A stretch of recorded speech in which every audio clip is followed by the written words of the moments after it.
kadib howlgal qorsheysan oo xalay saqdi dhexe ciidanka kumaandooska xoogga dalka Soomaaliyeed gaar ahaan kuwa isbishaalka ee sida gaarka u tababaran ee danab ay ka sameeyeen duleedka deegaanka Toorotorow ee gobolka Shabeellada Hoose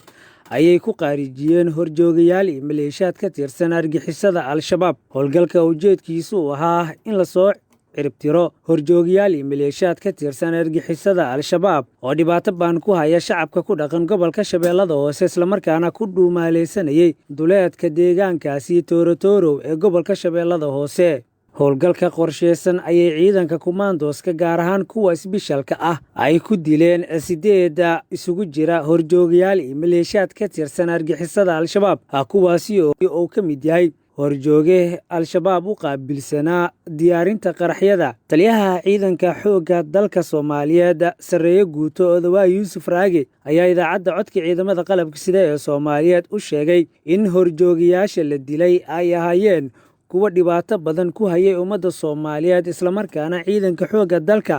gaar ahaan kuwa kumaandooska ay soo afjareen. Maxamed Muuse Maxamed, idaacadda codka ciidamada qalabka sida ee Soomaaliyeed.